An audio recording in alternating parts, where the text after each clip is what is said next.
Hey, what's going on? Season's greetings. This is the Leafs Convo for Oak Ridge Ford in London, Ontario, oakridgeford.com. Our big boxing week sale has been a success so far, but we have another day and a half to go. So that's Monday. And for most of Tuesday, before we shut her down, heading into New Year's Eve, there are going to be deals galore. I might be able to extend some of the opportunities that we've seen over the last 72 hours to you to start Monday. If you're looking for a vehicle and the best deal you're ever going to get, I'm the guy at Norman Oak Ridge Ford. And when you buy from me, you support the podcast. Mike in Buffalo, Norm in London, December 29th. The Sunday Spectacular. Mike, when's the last time we did a full-throated Sunday Spectacular?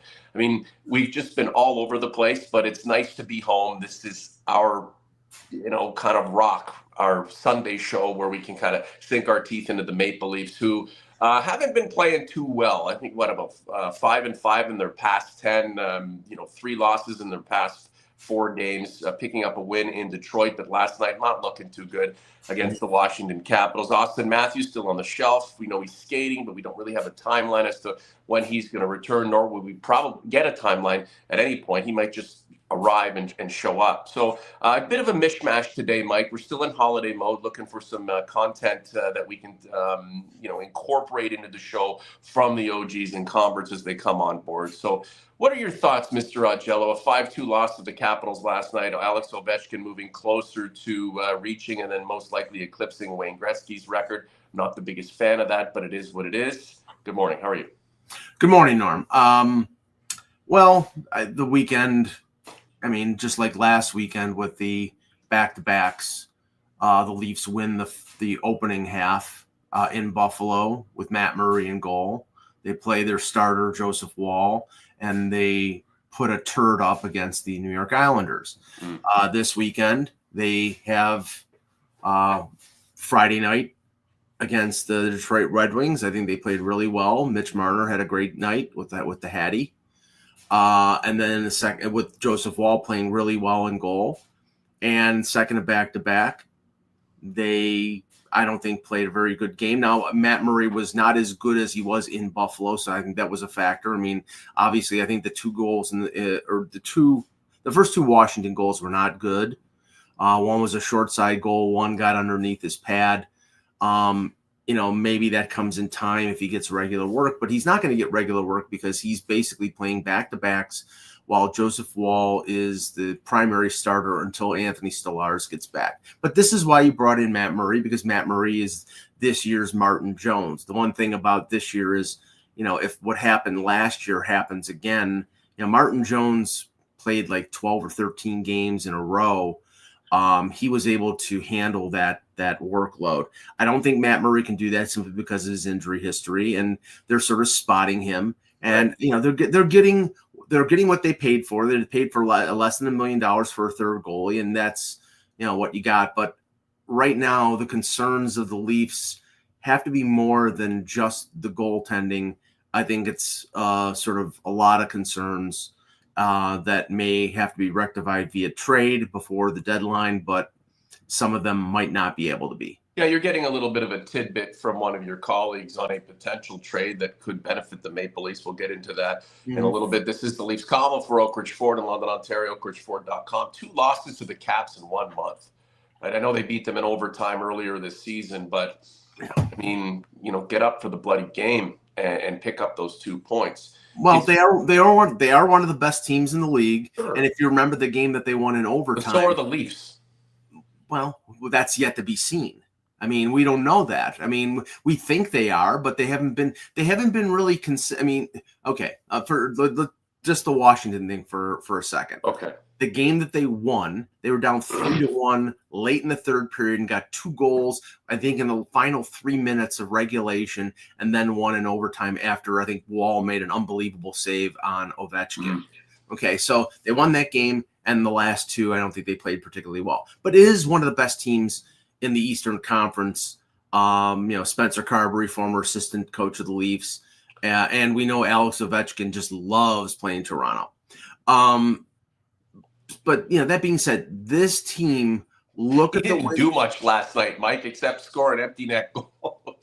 They all count the same. But he wasn't that integral. No, he wasn't. You can tell he's he's on his victory lap. Yeah, and he's coming back in a lot less time than people expected with a broken leg. So, right. I'm sure he's not going to be 100% for a little while. Okay. But the issue here is without Matthews 2.0. When they were without Matthews for the 3 weeks earlier in the season, they went 8-2. They sort of sucked it up. It's like everybody together. We've got to, everybody's got to contribute, and they were able to win games. Some of them where they weren't the best team. Some of them when the other team should have won, but they were able to win eight out of 10 games. This time around, okay, they beat Buffalo, and then they lost to the Islanders, and then they lost during the week, and then they lost to they beat Detroit, and then they lost to the Capitals. Right. So they're missing Austin Matthews, like most teams would miss their best player. Right. And you can go for a stretch where you can be without your best player and everybody else steps up, but eventually it catches up to you. And right now it's catching up to you. And then I think the big question here is what Austin Matthews are the Leafs getting back when he comes back? He skated for half an hour before practice yesterday. Are they going to getting 80% Matthews, 90% Matthews, 70? I mean, they need him at 100% because they haven't won even with him at 100%. So I don't know what they may be a better overall team, but they need this guy at the best possible effectiveness they can get. Like the content, subscribe to the channel. Leafs Convo poll from 6 days ago. What do you do with Austin Matthews? 100 people voted. 77% said let him rest until the playoffs, right?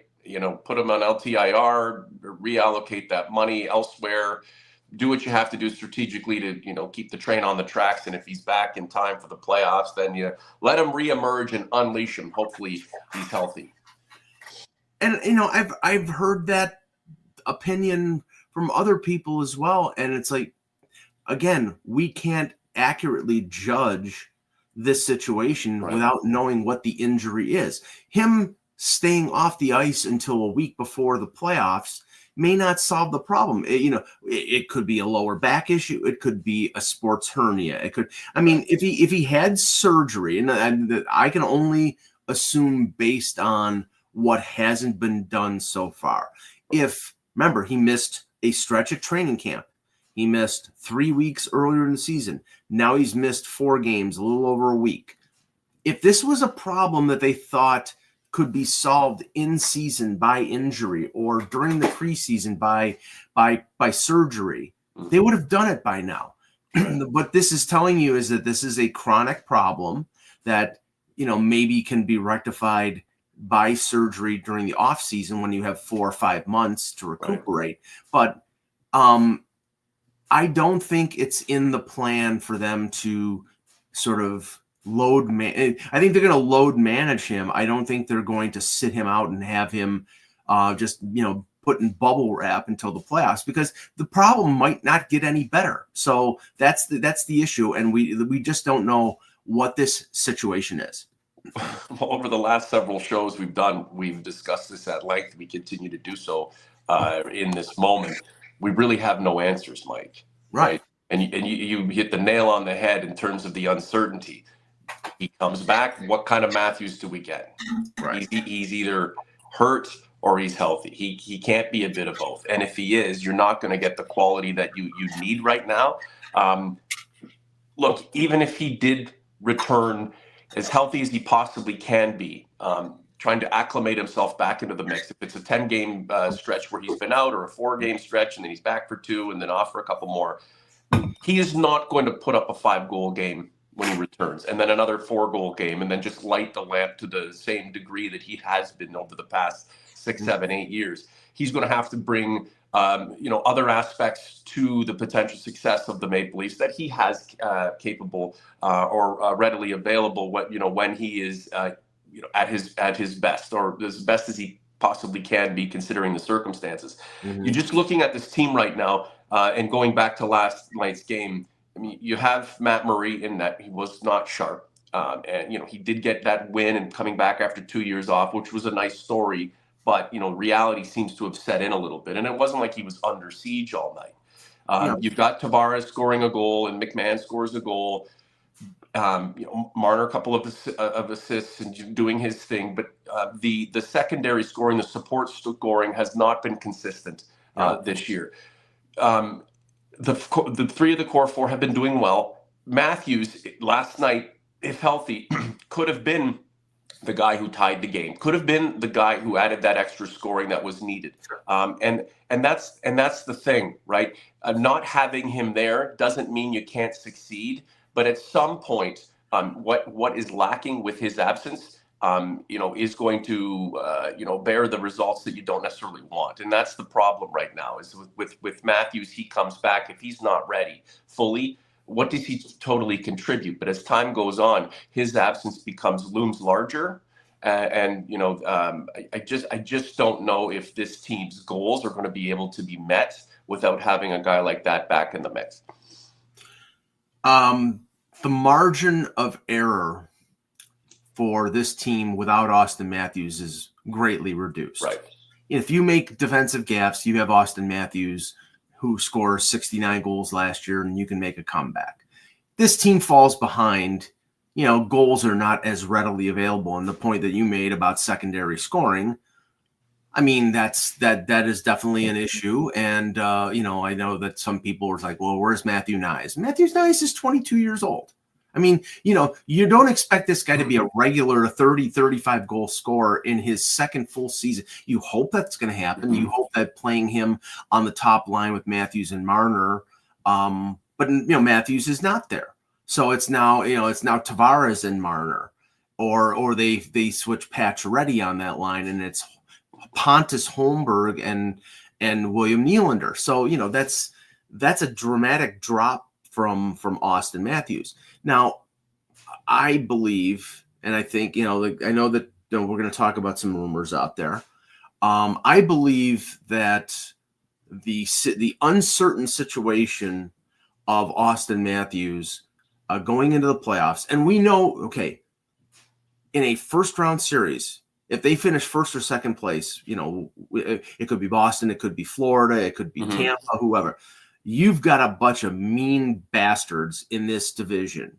Brad Marchand, Charlie McAvoy, Matthew Tkachuk, Nikita Kucherov, who did a knee-on-knee with Tkachuk in a game between Florida and Tampa.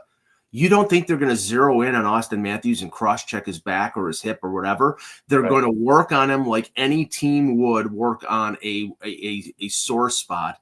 And like last year, he could be out for 2 or 3 games in a playoff series. What that means is you have to be prepared up the middle to be able to play without Matthews or with a diminished Matthews.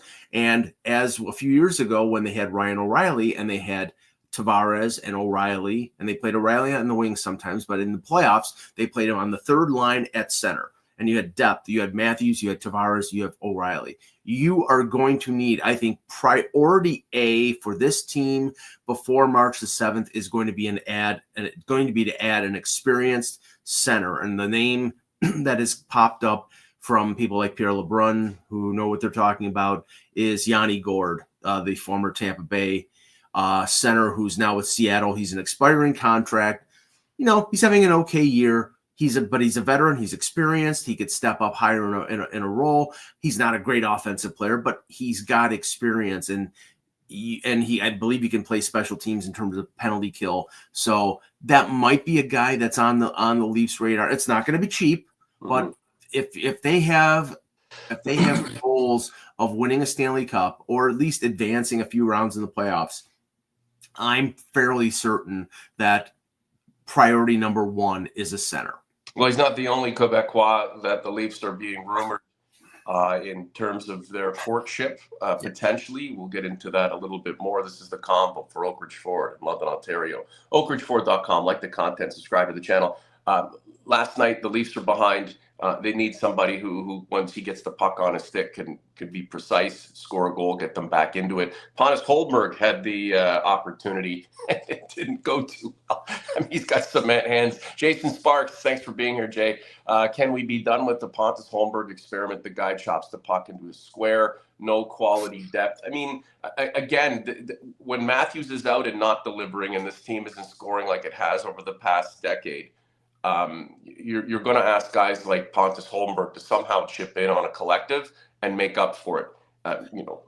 Well, okay. His scoring percentage is super low. What the hell else did you expect?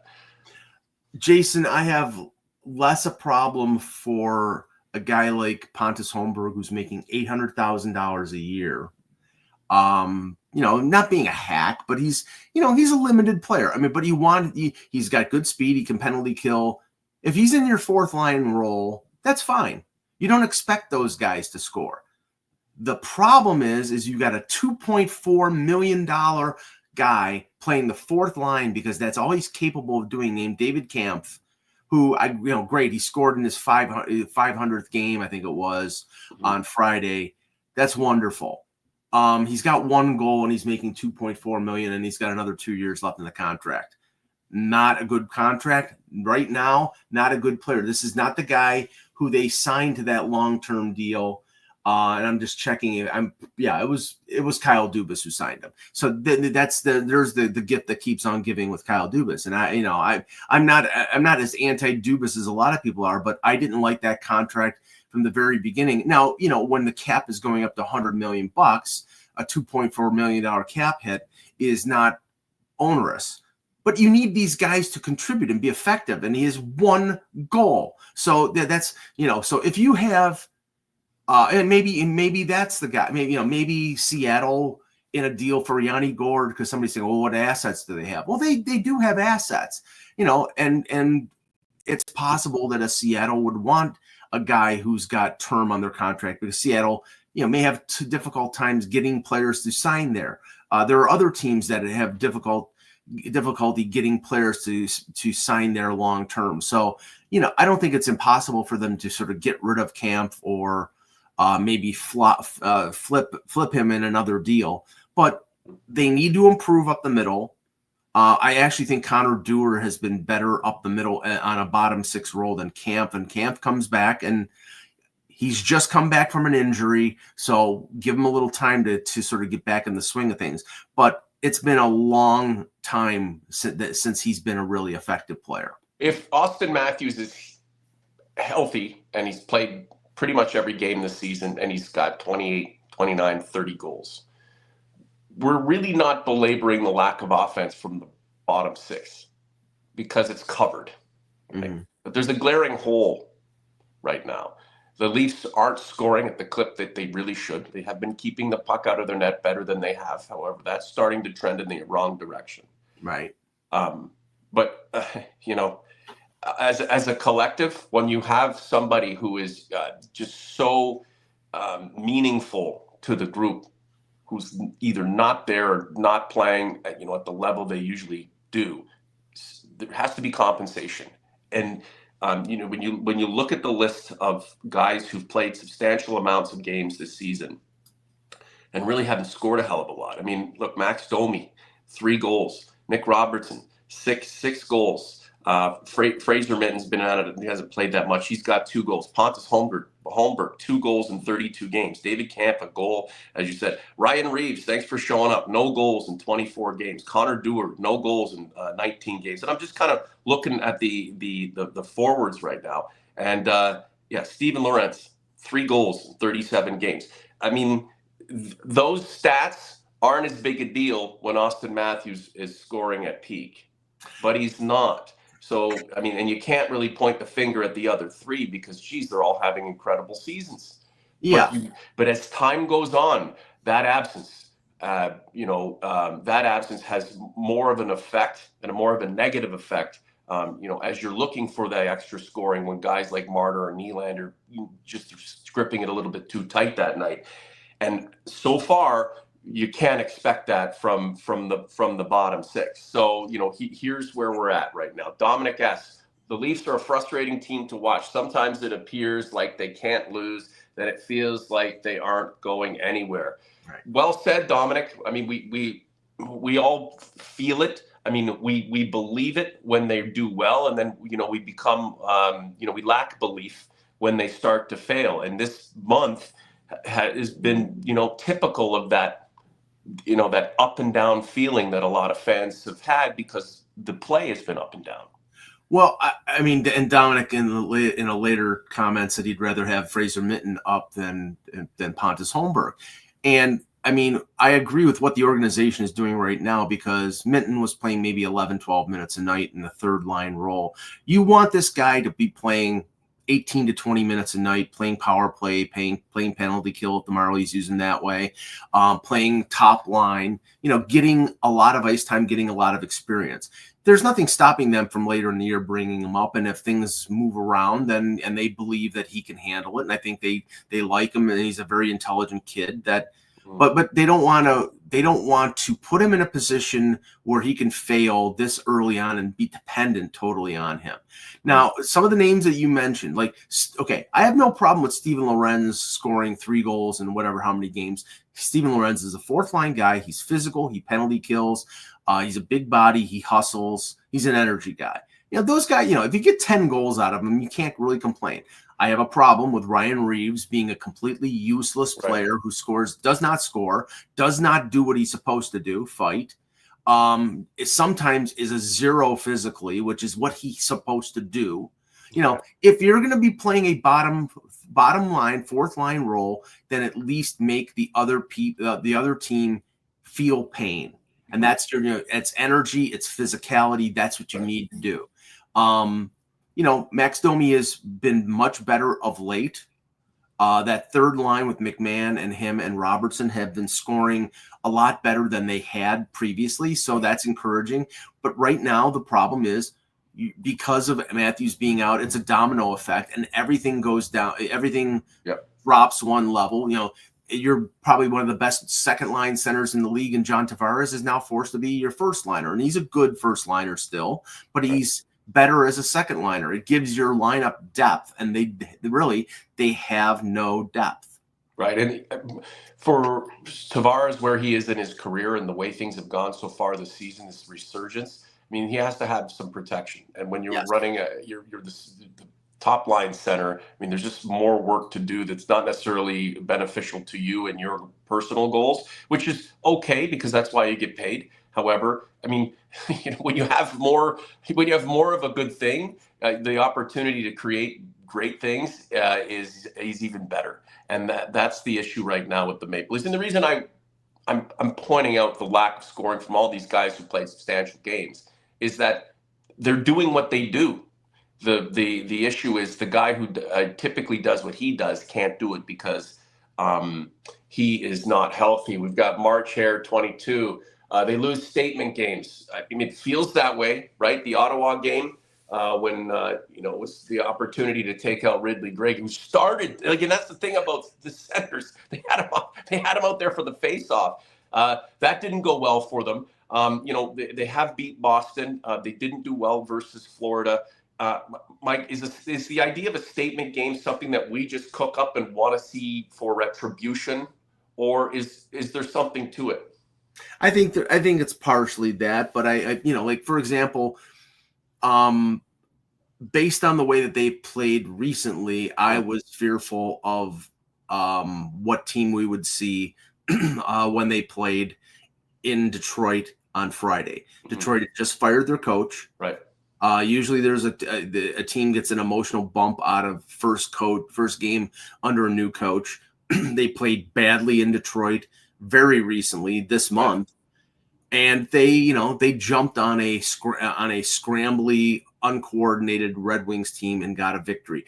That was important. Now, are you saying that game had low-key implications that we may not have recognized for the Maple Leafs? Like you cannot fall on your sword in that game. The Red Wings are so down.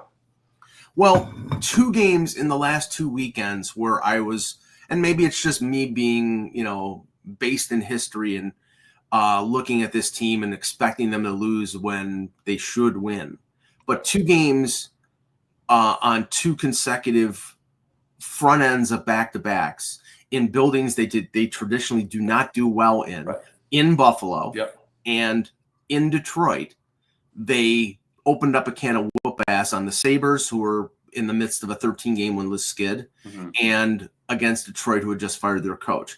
Normally, they would lose those games. They didn't. Now, the games that, I give them no they played terribly against the Islanders, but I referred to that last week as a schedule loss because it was second back-to-back. You could say the same thing about the Washington game, but they're coming off a break. I know it's back-to-back. They're coming off a 3-day break, and they didn't play the same 20 skaters. So there was some fresh players in the lineup. So, everybody has schedule losses, but to the point that somebody just brought up, it would be nice if they got up for Florida and gave them a little bit of their own medicine. It would be nice if Ryan Reeves would show a pulse and go after Ridley Gregg. Who cares if he gets suspended? He's useless anyway. Yeah. Honestly,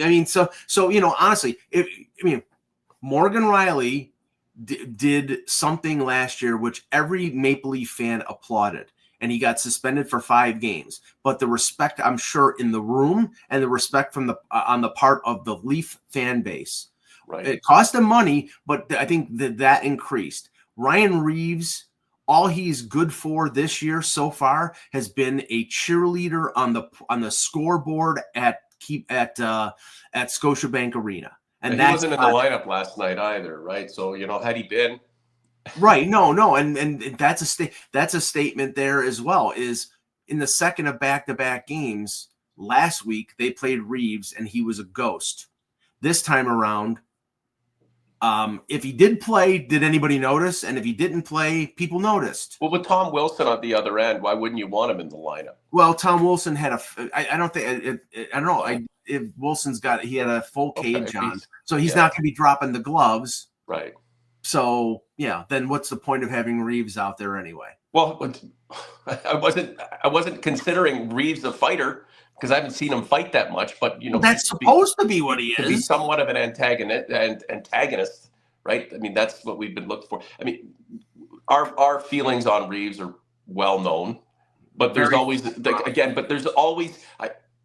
an opportunity for him to, while he's still with the Leafs, while he's still an NHLer and not doing a podcast with the Spit and Chiclet guys or Paul Bissonnette, in which that's coming, while he's still here earning a paycheck from the Maple Leafs, it's an opportunity to do something. And if you can show a little something like you used to be and like you used to do, hey, I'm all for it, man. So, while you're here, we can come full circle again and get to a point where you're actually contributing, but I'm not optimistic about it. Just a couple of comments here I wanted to go through. KPG, enjoy the Leafs now because it will never get better than this. And then the follow-up from Mr. Sparks, glad Matthews is not signed beyond the 4-year deal, seems to be injury prone, time to retool in 3 years. You're going to have people who feel that way, Mike, when again, I brought this up, that the relationship with Austin Matthews, certainly not frayed. It's not fractured. We absolutely love the guy. But if this is a sour season on many accounts, the way Leaf fans are, they will love you, but it's not eternal. They will love you until they don't love you. Yeah. Right. Well, okay. Jason knows what he's talking about. It's a feeling. But if they win the cup in June, July, will he still feel that same way?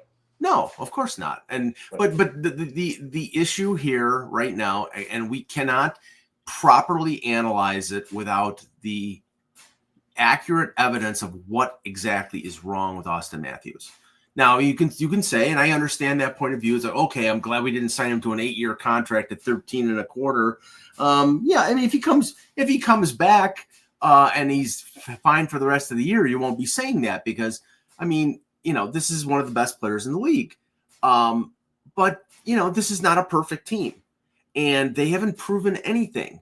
All they've proven in the Shanahan, Matthews, Marner, Nylander, Tavares era is that they can lose in the first round. Mm-hmm. I'm not saying that they haven't done good things in the regular season. I'm not saying that individual players haven't done good things. They have.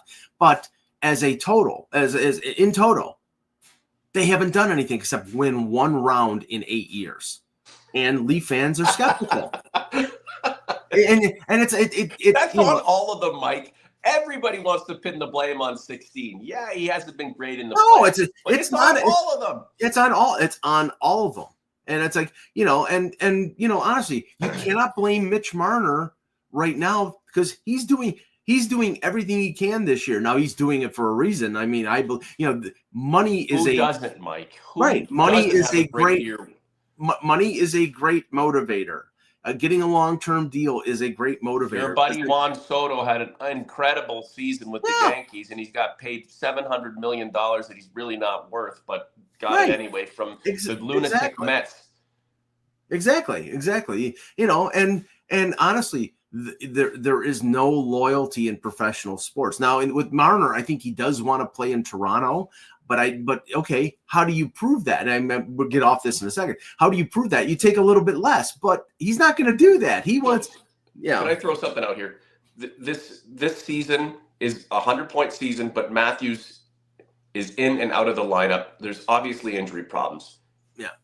The goal is for him to get better over the summer break. Go see a specialist in Germany, Thailand, South Korea, I don't know, Kazakhstan, wherever, to try to get better. Right. But there's uncertainty there. Mitch Marner wants to play with the Maple Leafs. He's just looking to get paid. Sure. And he's had a 110-point season in voting for the Hart. He wants a couple dollars more than you'd probably like to pay him, but it's achievable. But your star, the guy you're paying all the money to, we don't know what the fuck's going on with him. You're going to let Marner walk? You're gonna let him walk with all that uncertainty. I'm not saying that you shouldn't let him go. And then I hear a lot of people saying, well, with all that money you could pay for Marner, you're gonna get 3 key pieces, and they're gonna fill the void. But I mean, that's another situation the Leafs, I'm sure, don't want to confront. I mean, you're gonna let Marner go. You have people in place, and you are confident you can reallocate that money the right way. But if your star has not had a good season and we don't know what the hell to expect from him, how do you let the second best player on the team, arguably, just walk because you don't want to pay him a couple dollars more? Well, it's not a couple dollars more. The suspicion is going to be he's going to ask for almost as much as Matthews, and that's ridiculous because he is not Austin Matthews. He's a very good player. He's a great Given the circumstance, Mike. What if Matthews is nowhere to be found and he is? We don't know what we're going to get from him next year. Right, but that can't be a factor in this. Okay. Well, I mean, that's a tough decision to make. Yeah. No, I mean, it's good. Okay, everything is going to depend. And remember, the argument here is, well, okay, you can't pay him as much as Austin Matthews. It's not just these 4 players. Tavares is having a great year. Do you think he's going to want to take $3 million or $4 million? He's going to want to get as much money as he possibly can, but he wants to stay in Toronto. But you've got to pay other players to make this team a Stanley Cup winner, and that's the problem. Right. Now, Dominic in the chat, he's going on about, and don't put up his comment because he used a bad word, but he was talking about pebble knee Stolars and how his injury has screwed everything up. Okay. I've said it from the very beginning of the season. I've said it last week. I will say it again. Anthony Stolars was brought in to be a 1B for this team. And because Wall got hurt at the beginning of the year, they played him a lot more than they had to, and he played really well. But this season was not going to sink or swim because of Anthony Stolars. It's going to sink or swim based on whether Joseph Wall can be the number 1. They paid him. They paid him starting next year. He's going to make between $3 to $4 million. Anthony Stolars was paid as a veteran, excellent backup who had a great year with Florida. But his injury history going back to Philadelphia and Anaheim and Florida meant he was not a starter. So there is, Dominic, I'm sorry. You're off on that. They need to find out this year one way or the other, whether Joseph Woll is the number one goaltender in this league. I believe he's got the ability to do it. It's the availability. So Mike, that's what's happening. That's what's happening. He played in those 2 losses, got the win in Detroit. They let Murray play against the Capitals in Toronto. Woll's going to be in net for the matinee game, especially with Stolarz on the shelf. This is his time to take the puck and run with it. So that is happening. But the success or failure isn't incumbent solely on Woll. No, most of it relies on what Austin Matthews contributes. To be straightforward with you, Mike, the Leafs have 4 goaltenders. You can put somebody between the pipes. I mean, if he's competent and the Leafs are playing defensive and you're getting the scoring from the top 6, it's a 100-point season for sure. But if you've got a goalie carousel, good defense, and it's the top 3 guys and no one else scoring, then we are where we are right now. Yeah, and what I wanted to bring up earlier was Chris Johnston and Pierre LeBrun in The Athletic did a sort of matrix of players who they believe are going to be traded at the deadline and teams that are fits for them. And Russ Cohen, my friend from Off the Post, who is also covering the Montreal Canadiens for the Hockey News, is writing about David Savard, who is one of those players that LeBrun and CJ mentioned. And they connected Toronto to David Savard. Now, he's a rental. He's a right-hand shot. He's a shot blocker. He's a good veteran defenseman, sort of along the lines of Joel Edmondson last year. Montreal's going to have a lot of bidders for David Savard, and I think that's going to sort of make it untenable for the Leafs to be. I don't think the Montreal-Toronto thing. Montreal will do busy with the devil if they get a second-round pick over a third-round pick. But I do think that they're going to get a lot of interest from teams, contending teams that are looking for right-hand shot defensemen to play on the bottom pairing. So I think the priority number 1 for the Leafs is going to be a center based on everything that's going on with Matthews. And I think they'll keep their powder dry for when it comes to their assets. I don't think they're going to trade Fraser Minten. I don't think they're going to trade Easton Cowan. I'm starting to think they're not going to trade Nick Robertson because he's scoring. So I mean, they'll give up draft picks. They'll give up like longer range prospects. I don't think they'll give up either one of the young goaltenders that they have, Hildeby or Akhtiamov, because they're playing really well. And you've got an uncertainty probably a couple years down the road in goal, and one of those guys could be your future number 1 if Woll doesn't work out. So this is sort of the path that Brad Treliving has to sort of navigate. The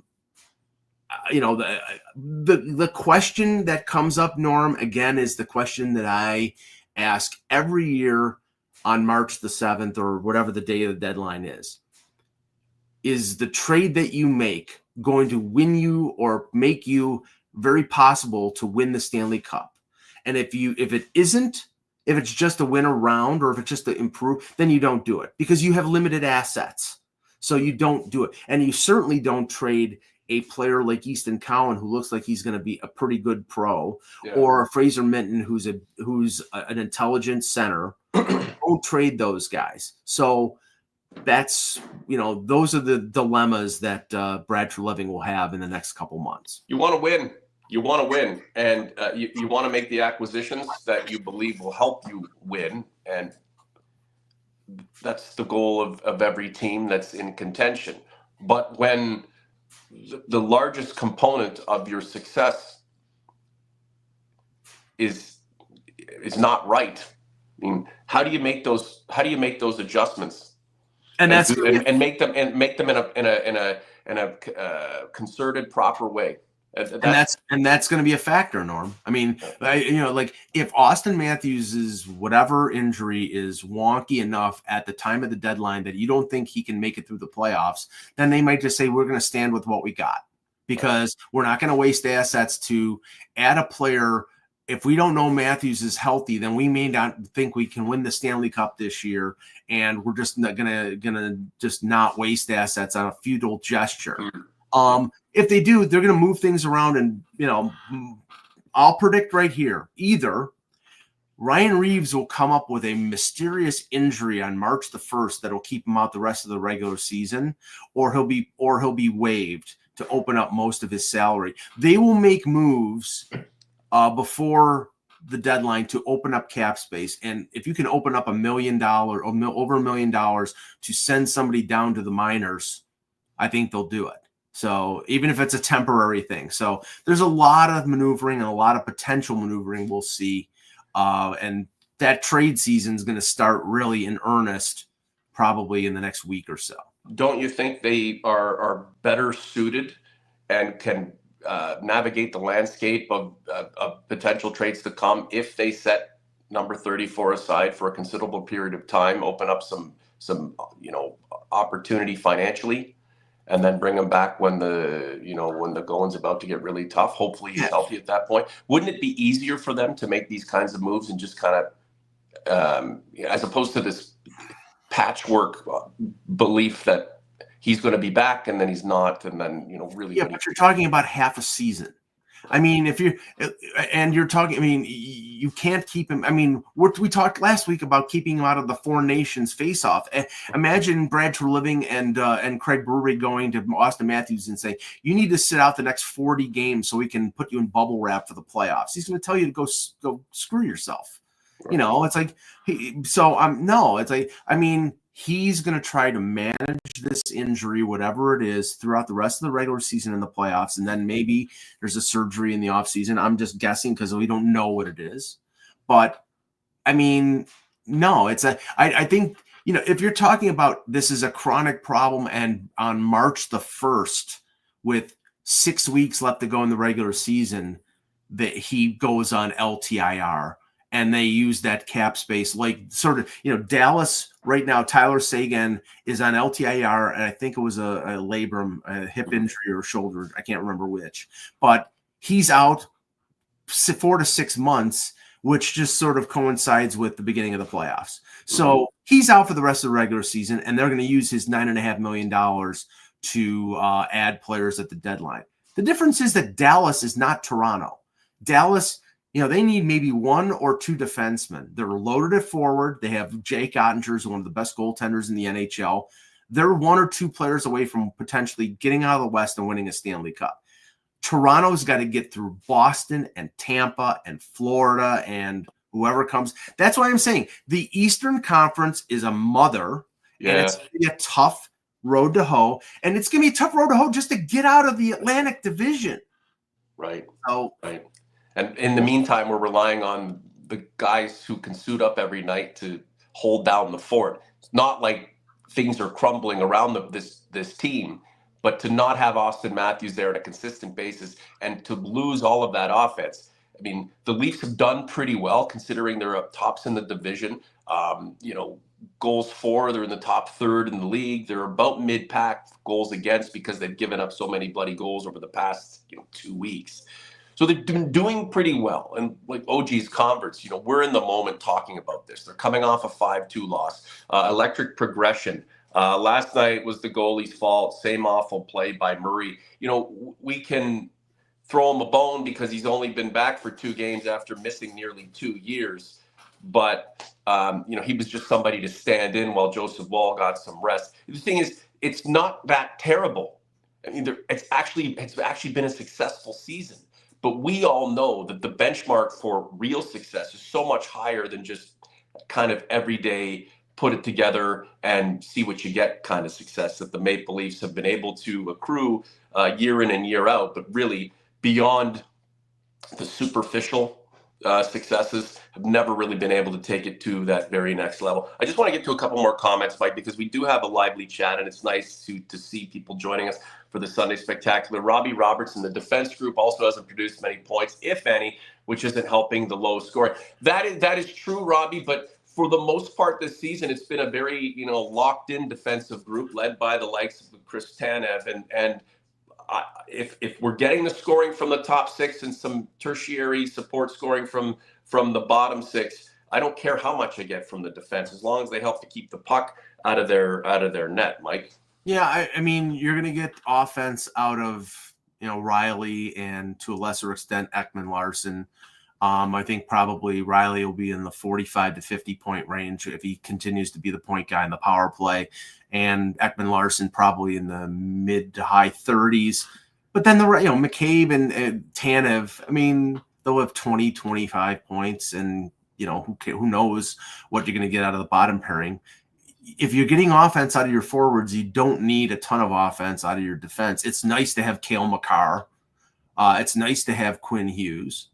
But if you're getting this team has had enough offensive production out of their defense in past years. What they need is defense.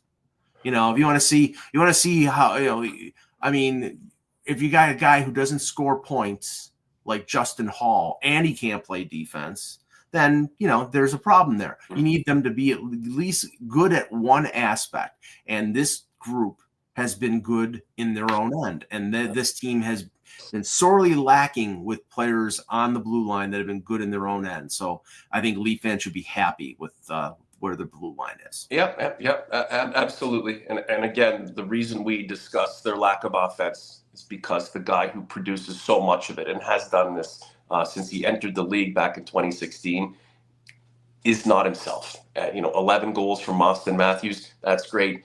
He'd probably be at a 30 goal, maybe even more than that mark right now. I mean, if you were playing the same way he'd been playing the past few seasons. Leafs, how can we let Marner go with that talent? It would be unlikely we would get lucky like the Calgary, Florida deal. I just want to piggyback on that with another poll. YouTube.com/Leafs Convo/community. A day ago, are the Leafs where they are this season without Mitch Marner? 100 people responded. 92% said, hell no, he's essential. That's how we feel right now. If he puts up another dud in the playoffs, it's sayonara. Please don't, right? Please don't tell me that you're comparing Mitch Marner to his London Knight line mate, Matthew Tkachuk. Because the Florida Calgary deal, remember, Mitch Marner blocked, he said, I'm not going to accept the trade. I'm going to stay in Toronto. So they couldn't trade him, unlike Matthew Tkachuk, who said, I'll go to a couple certain places. Marner is not a playoff performer like Matthew Tkachuk has been. He's not the same type of player. He's a very good player. Don't get me wrong. He's a star in this league. He's going to probably be playing on the top line for Canada at the upcoming Four Nations face-off. That doesn't mean that he is somebody who can lead this team to the promised land. So, again, what he does in the postseason mitigates what he will get paid. And if he leads this team to, the conference final with a diminished Austin Matthews, then pay him what you want. But I'm telling you right now, they have to pay other players to surround and make this lineup much deeper. And they won't be able to do it if you're paying Mitch Marner $13 million just because he wants to be paid just as much or close to what Austin Matthews is getting. We're seeing that we'll eventually see the chickens come home to roost if Matthews is not back to becoming an integral part of this lineup. I mean, the indicators are there. Next season, if Marner's not in this lineup, but you still have Tavares, you still have Nylander, you still have Matthews, and then you have the guys who've been brought in to, fill the void, we'll find out just how much Marner had meant to the lineup, right? I mean, again, that is the thing about it all, and we can talk about it, but it's really a tomorrow problem. I mean, it'll be dealt with in the offseason. Yeah. Good, bad, ugly. Last words to you, Mike.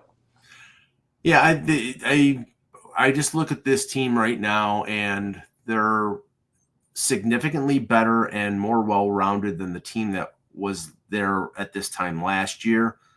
But well-rounded doesn't mean overall better, because you had a more healthy Austin Matthews at that point than you have now. So there are big questions between now and the end of the season, end of the regular season and the start of the playoffs.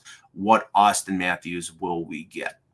OG's Conference, nice to have you. I'm seeing a lot of names that I don't recognize. You probably realize that the Sunday Spectacular is our bread and butter, but you haven't seen one in a while because we've been all over the map. Here we are. This is home base for us. The Sunday show is something that we absolutely love doing, and we'll always do until we finally conclude this project that is the Leafs Convo for Oak Ridge Ford. Andrew S., thank you very much. Appreciate it very as well. So, Mike, I mean, how would you like the Leafs to finish up this year, right? I mean, you got the matinee game against the Islanders. They owe the Islanders considering the dud they put up last week. And then, if you've got some predictions for 2025 that you can share with us, because this is going to be our last show for 2024. What would they be? The optimistic and the pessimistic. Well, okay, I'll just they need to open up a can of whoop ass on the Islanders. The Islanders are not a good team. They caught the Leafs in the second of back-to-back, and they need to show now. Like I said, they didn't show up against Detroit a few weeks ago, and they showed up against Detroit on Friday. So they should be able to do that, and I'm sure the emotional thing of Tavares playing against the Islanders, there's still remnants of that. But I mean, as for predictions I'm not going to do it because we don't know a lot of stuff. We don't know. It's like, we don't know what Matthews we're getting. We don't know what the goaltending is going to look like at the deadline. We don't know what Brad Treliving is going to do in terms of cap management. There's a lot of unknowns. So it would be sort of pointless to predict. I just think that right now, they're amongst a group of teams that could come out of the East, but they need to be a lot better when April rolls around. And again, we don't know what this team is going to be like. Okay, Mike. Wall becomes the number one. He is the number one, and he's healthy.